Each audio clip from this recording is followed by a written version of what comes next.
सास बिना ससुराल।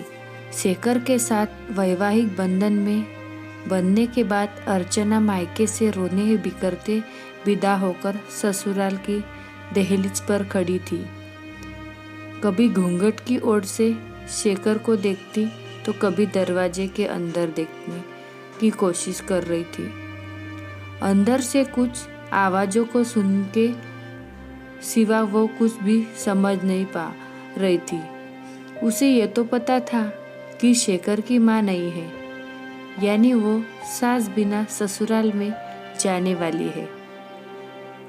काफ़ी देर के बाद भी कोई गृह प्रवेश के लिए नहीं आया तो उसने शेखर की तरफ आशा भरी नज़रों से देखा, क्योंकि वो खुद भी काफ़ी थकान महसूस कर रही थी।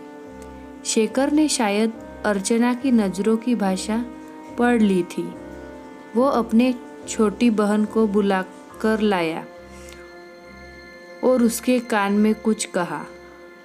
थोड़ी देर में बहन कुछ औरतों को साथ लेकर आई और अर्चना का गृह प्रवेश करवाया। आगे भी कुछ रस्में हुई। इन सब के बीच अर्चना तो ये समझ ही नहीं आया कि सास बिना ससुराल का मतलब है बवाल। धीरे धीरे सारे रिश्तेदार चले गए। कोई अपनापन दिखाता तो कोई बेगानापन। सब अपने अपने तरीके से अपना और दूसरों का परिचय दे रहे थे।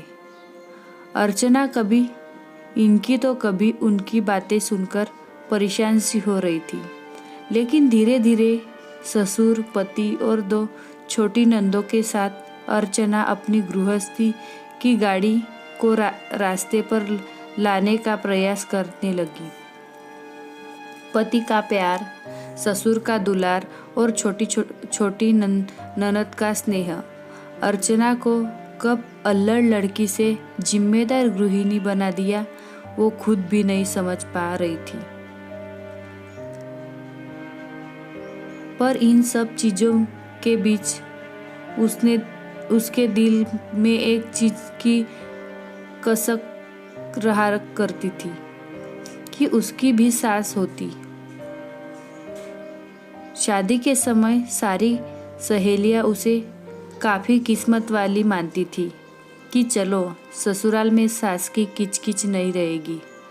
पर सच्चाई तो ये है कि जिस घर में सास ना हो उस घर में आने वाले सारे लोग सास ही बनने की कोशिश करते हैं। अर्चना भी इस बात को समझती थी, तभी तो दिल ही दिल में फैसला कर चुकी थी कि वो अपने बेटियों की शादी सास बिना ससुराल में नहीं करेगी।